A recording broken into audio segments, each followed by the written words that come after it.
We really just leaned into these 6 pillars that are really research-based around female leaders in education. And we based all of the content around that. How do you really build leadership development inside for women? There's certain things that women come to leadership differently. Hello there, my name is Monica Burns, and welcome to today's bonus episode of the Easy EdTech podcast. If you're used to joining me on Tuesdays for new episodes, well, you are in for a treat. This is a special bonus episode of the podcast in partnership with Leadhership Network for Women.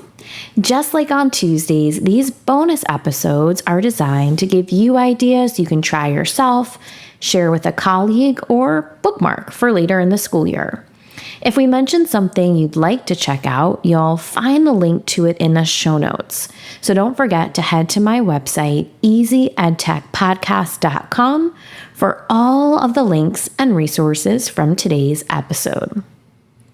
DA Leadhership Network for Women proudly sponsors this episode of the Easy EdTech podcast. Leadership is every woman's go-to squad to help navigate the challenges of leadership and education. No product pitches, just meaningful, honest conversations combined with hands-on problem solving supported by a community of leaders who understand the pressure and the purpose of this work. Explore how leadership can support your journey at www.leadhershipnetwork.com. That's LEADHERSHIP network.com. This week's episode is titled How to Grow and Thrive as a Woman in Education. I'm joined by Amy Dujon, the Vice President of Education at Community EDU and the force behind the Leadhership Network. In this conversation, we talk about building confidence, cultivating community, and creating judgment-free spaces where women in education can grow and thrive. Amy shares practical advice for stepping into leadership, even if you don't feel 100% ready, and how the leadership movement has grown from a small gathering into a national event. I'm so excited for you to hear everything Amy has to share in today's conversation. Let's jump in.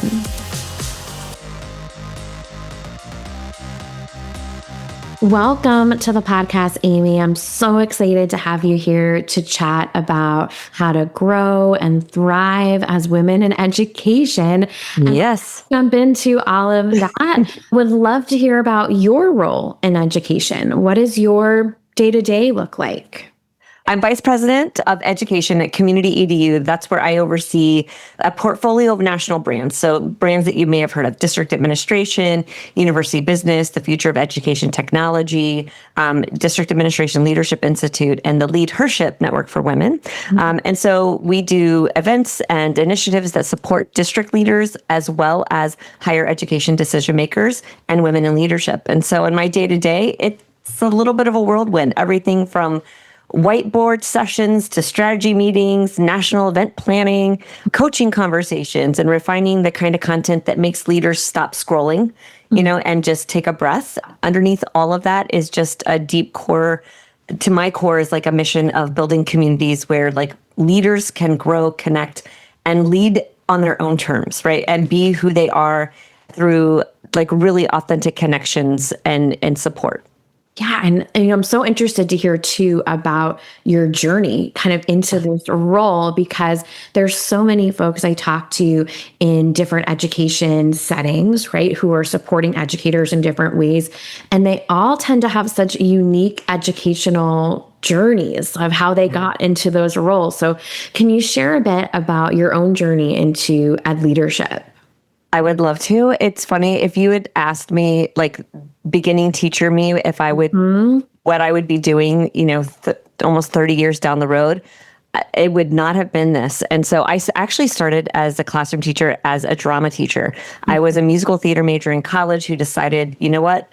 I kind of like to eat. And so I wanted a career where I could actually pay bills and maybe become a mom and, get married and do things like that. And not that I didn't want to, head to New York and follow those dreams, but It was more about like, I found that I really loved pouring more into people. I had a great theater teacher in high school who used to say, like, our job as artists is to give back to our, give back to our art in the way that is. And so for me, it became teaching and giving back to students. And so I spent 8 years, almost 9 years in the classroom, and decided, okay, what's next on that journey? I'm always kind of like the what's next? What's the next thing that I can do? How can I kind of push the envelope kind of person? And so decided to go into ed leadership, got my master's degree, became an assistant principal, worked my way up through into some district leadership positions and then as a principal, and then ended my career in the public school setting as running the leadership development department of the 10th largest nation in our district in the country, and really getting to finding that was really like my jam, like really supporting leaders and helping to coach and grow other leaders, especially around instruction and just systems in their individual context, whether it's in the building or in the district. So, I had to learn how to lead adults early on, like at becoming a principal, like, and teaching in high school and creating those connections. And so, it was really came very clear to me that people need that. They need empathy, they need clarity, and they need a support system. So something outside of the bubble of the day-to-day interactions that they have. And that became the fuel that helped me to take a leap. My former superintendent, who was amazing, came to district administration, and he reached out to me and said, "Hey, I think this would be a great spot for you. I'd love for you to come work with me." And so I've been here for almost 7 years, designing new programs, growing new opportunities, and slowly my sphere of influence has increased. So I started just over our Leadership Institute, and now getting to work with our teams across the entire portfolio. It's really been a blessing for me, and I'm hoping to bring clarity to my team so that we can bring clarity to the leaders that we're serving. Oh gosh. And it's so interesting hearing you talk about those stages, right? Because I'm sure looking back, so much of it lines up or makes sense. Or, I think about that with my journey of kind of where I am now and what I was doing 10 or 15 years ago. And when you look back, you're like, well, no wonder I took that class, or no wonder I went to that event or tried to make X, Y, and Z happen, or wanted to learn. It makes sense when you see kind of where you are in the moment. But when you look back, in those moments that you couldn't have predicted quite, where you would land, even if the timeline, looks like it was on purpose when you're looking back at it. And, as we think about how to grow and thrive as women in education, why do you think it's so important to create spaces specifically for women in ed leadership? Monica, it's so crazy because even like in my own, like through that journey of when I would move to whatever that next step was, that next level, I always was like, I don't know if I can do this. Like there was always like this big piece of self-doubt in me. And now I look back on a lot of things I did, and I'm like, I don't know how I did that, right? Because in my mind, just like a lot of women, and just to say this, women are the backbone of education. We are over 80% of the workforce is female. And when you look at the leadership table, the numbers just don't match up, right? We're leading in the classrooms, but we're not always leading in the systems. And it's not because we don't have the talent. Often we're carrying, and I know I went through this, we're carrying this emotional load of both work and home, and we're trying to figure out, like, okay, if I want to take on more responsibility at work, like, how am I going to do that and balance my responsibility at home, right? And all of the things that I need to do there. Like, does that make me less of a mom if I'm a mother, or of a partner if how am I going to still give what I'm giving at home and give what I'm giving at work, because I know I have more in me to give towards my career. So we're navigating this, like, these societal expectations, these invisible biases that are there that we don't often talk about, the burnout. And while trying to grow professionally, we need spaces where we can be fully seen and fully be ourselves. And so we've got to create as women. I know for me, every step that I made, I was like, I don't know how to navigate this. And it's not that I didn't have the intelligence to do the job, but the constant worry of, self-doubt and questioning. And if they only knew, I remember when I became a principal, I walked into the first principals meeting, there were over 200 principals in the room. And I looked at other women who I was like, oh my gosh, she's a powerhouse. Like, she's so good. She's so smart. Like, and I thought to myself, if they really knew me, like, they wouldn't have me in this room. Mm-hmm. And then it wasn't long where those people who I admire were like seeking me out, and they were saying, hey, how are you doing this? Tell me about that. Mm-hmm. And as you talk about those invisible strings, right, that you don't notice in your career. But as I look back, I'm like, all of those experiences have set me up uniquely to be able to say to the woman who's sitting in the classroom going, man, maybe I could be a building leader. Maybe I could do that. Yeah, girl, you can. Yeah. You can. And we want to create a space where you can come and you can be yourself, and you don't have to change who you are to be it. Like, I call myself like, the productive squirrel. I've got ADHD. I own it. I lean into it. My teams, I'm just upfront with it. Listen, I remember, sorry, tangent here, true squirrel moment. I remember when they came to me to ask me to take on the job of leadership development, and I was being, kind of courted. Like, another district leader came to me and I was like, are you sure? I'm like, I'm a lot. And I know that. And are you sure you want to take a lot? So I've just learned over the years, like, it's okay to be a lot, and I'm okay with that. And I'm just going to be who I am. And other people aren't me, and that's all right. But women, we tend to look at a job and say, I really want to do that job, but I don't meet everything on that list. Yeah. Yes. It's okay. Raise your hand. Throw your hat in. So that's why it's so important. We've got to start building confidence. We've got to start building places where they feel seen, where they can be themselves. They don't worry about being judged. And as women, we do that way too much. Mm-hmm. We are the Heathers and the Karens of the world, where we do that. We don't want to be, but we are. And so I want to create a space where all these other amazing women's organizations too, like at their states and their districts, they're like the groups that they're performing, like they come here nationally and share all the good work. There's like no competition, right? This is just ultimate girls coming together, women coming together and talking about the work and helping to elevate each other to step into the leadership roles that we have a ton of vacancies for, and giving them permission to do that. Yeah. And just that idea of building confidence, even that data that you alluded to with, how prepared am I for this role, and how qualified I am? Like, what would someone else think when they see this job description, whether or not they should apply? I think back to the book, The Confidence Code, a lot, right? Around that sort of just mindset shift, and that idea too that you referenced of, the rising tides here, right? Of uplifting and supporting others who are interested, are curious about different roles, who may not have the same level of exposure, right, to a behind the scenes type of experience, a leadership experience, as some other colleagues, right, within our spaces. And so as we think about some of the steps women can take if they're looking to grow, grow into a leadership role this school year, we're chatting in the summertime. Some folks are like right in their first week back in school. I know. Some are still, 4 or 5 weeks away. But what are some practical steps women can take if they're looking to grow into a leadership this school year? That's a really great question. And first of all, I love seeing all over my social feeds, like teachers getting back into classrooms and setting their classrooms. Like, it was my favorite time as a building leader, just that energy, that rejuvenation that came back. So I just want to say to all of those women who are going back, like, just get in the room and get in rooms that stretch you, right? Like, don't always stay in the rooms that keep you comfortable, where you feel like, okay, like, I own this room and I've got it. It's easy as women for us to kind of stay in that space. Like, seek out rooms that stretch you. Seek out those opportunities that are kind of pushing you to do something that's outside of that normal comfort zone, and ask for what you want, even when you feel unqualified. Like, when you feel unqualified for something, but you want something, ask for it. If nothing else, ask, how do I get the qualifications to get there? Tell me what I can do. Like, I have this idea in me that I might want to do this.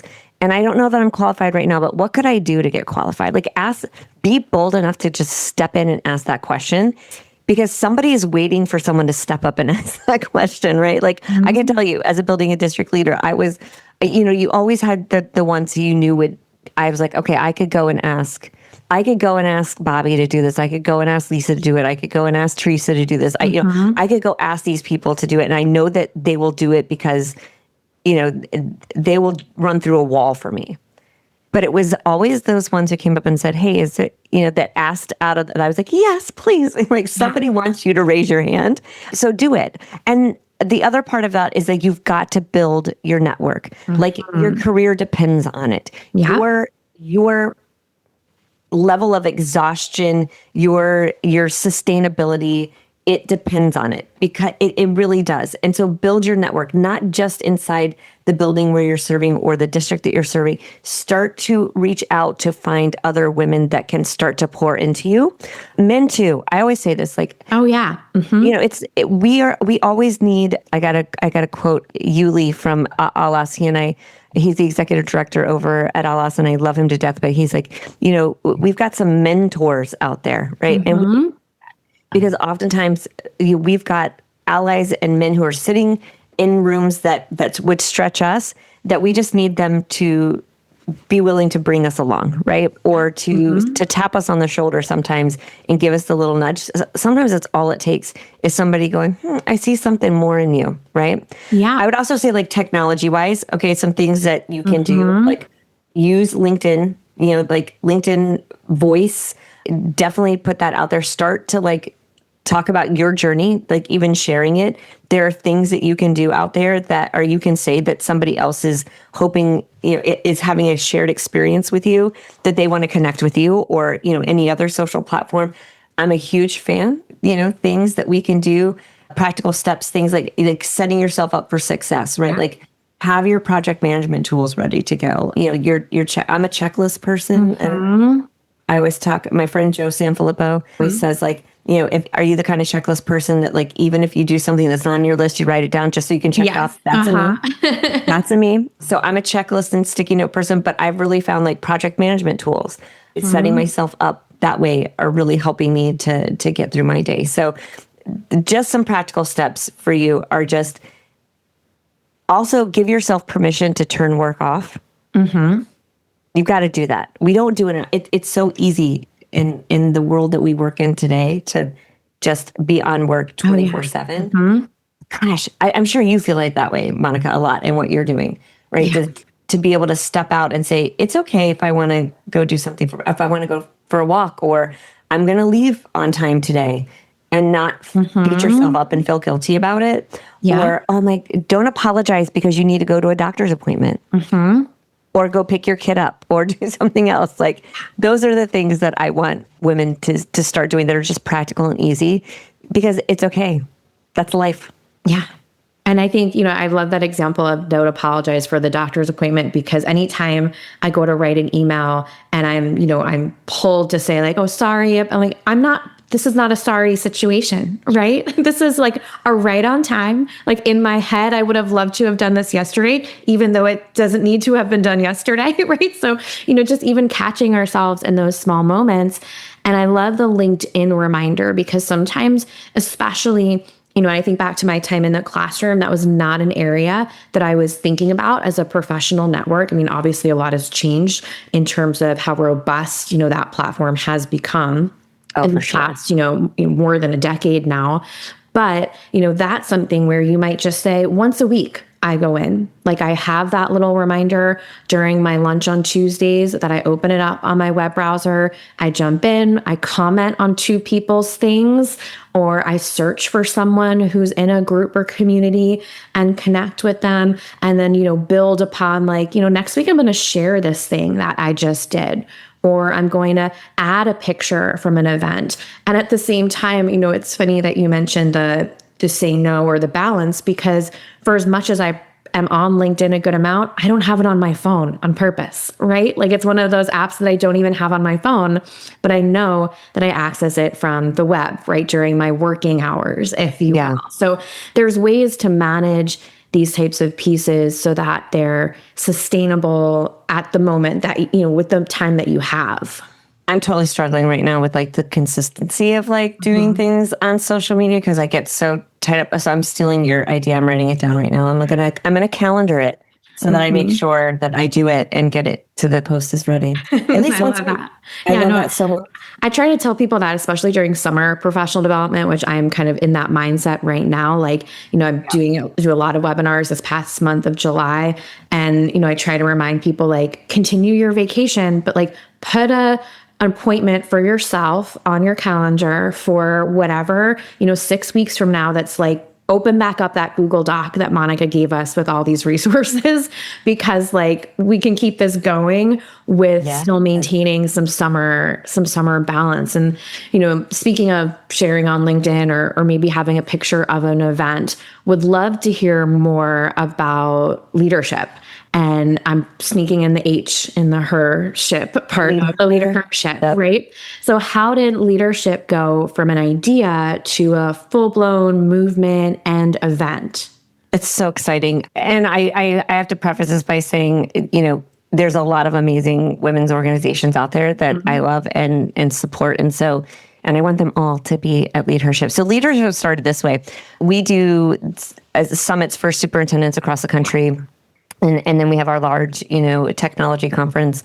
And again, just this innate longing inside of me I remember as a woman stepping into those spaces and then just hearing, looking at my summits and realizing that, while there were women there, there's still, it's predominantly male. And the superintendents that are out there, the male superintendents that are part of our organization, are so amazing at tapping talent in their districts and finding really strong female leaders. And I love and respect them so much for that. Like they don't, this isn't a conversation or a conference about women power, though it is, but it's really about just helping women do the work. So it started this way. I decided we were doing a conference and I was like, you know what? I wonder what would happen if we try to get all the women together as a pre-conference, let's bring them into a room. Let's kind of start this space for them and just see what happens. And we had 40 women sign up right away. They were like, we're in, we want to do it. And we just spent 4 hours together and it was so powerful that I didn't want to leave the room. They didn't want to leave. We didn't want to go to the main event. And so I was like, all right, that's it. We've got to make this its own thing. And so last year we made it its own separate little summit. And so it was 200 people together, women and female leaders from some of our ed tech partners, which I loved. They were like, we're in too. We love this. And we really just leaned into these 6 pillars of, that are really research-based around female leaders in education. And so, we based all of the content around that. How do you really build leadership development inside for women? There's certain things that women come to leadership differently, and so do men. And so there's got to be spaces for them to talk about that and spaces for us. And so we started the summit, and at that summit they were like, the superintendents that were there were like, we need to be able to bring more of our leaders. Can we blow this up? And so it was an ask from them. And so it launched as kind of like a little unapologetic space, like a pre-con. Now we're into a conference where we're expanding that audience. We're growing it little by little every year. And it really is what I want to be, like that national hub again, where we pour into each other. We're recording podcasts. We've got mentors who are there that will hey, listen, can I just look at my resume? Tell me how I'm doing this. We've got financial planners who are coming in who are going to talk about how do you, nobody taught me finances. I came from a single parent home and with a mom who I love, but nobody taught her financing, the financial part of being an adult. And so, having a really bold and amazing woman who that's her jam, teaching us all what we should be thinking about in our personal finance. It's awesome. And then we've got people coming in talking about how do you create, carry that mental load? What are strategies for you to do that so that you can balance both home and life or personal life and work. And so we're really leaning into that networking, creating that, coming together, not just to listen, but to be heard. And so it's just been growing and growing and growing. And we've got, state organizations that are now we're bringing all of our women and we're excited. Yeah. So we're hoping to just continue to grow that and to let it just be a space to right at the beginning of the year, to tap in and to connect together and just really help people lean into the year and what they need to thrive. I hope that answered that question, but that's how it started. and it's been amazing. And every time I talk with women, like I just get more and more excited about it. Well, I love and I appreciate that you shared those highlights from the event this year, because I think for someone who's wondering, who's bought in, right, who's in on this, but is wondering what their next steps are, it really is about finding that community, getting that actionable support, right? Everything from the financial planning piece you mentioned to, finding someone at your table during lunch to bounce ideas off of, who may be from your state or maybe from somewhere else. And so we're going to link out to all of the resources, registration page, everything, so people can learn more about the September event. But for anyone who's like on the move, making that mental bookmark of like, I got to find out more, where can people connect with you, Amy? Where can they learn more about your work and the event? That's amazing. So a couple of ways that you can do that. One is obviously LinkedIn. You can DM me if you want to. Obviously, it's Amy Dujon on LinkedIn. You could also just go to the leadhershipnetwork.com and everything is there about the event. We're super excited. It's going to be a mix of girl fun meets like just leaning into the work of education and leading big systems and leading change. And, how do you even like upskilling ourselves, leaning into AI. We're going to do a whole lunch and learn session around practical tools that female leaders can use, like tap into for, using AI, while also the most important thing that women bring to the table, like keeping the empathy and the humanistic side of leadership in there. So, it can be very easy for us to just be like, oh, AI can do it. Yeah. But there's that personal, that relational piece that we can't do with AI, right? And so women, we just do that really well. And so we're going to lean into that and combine those two skill sets. So obviously those two are also are the best ways to get me.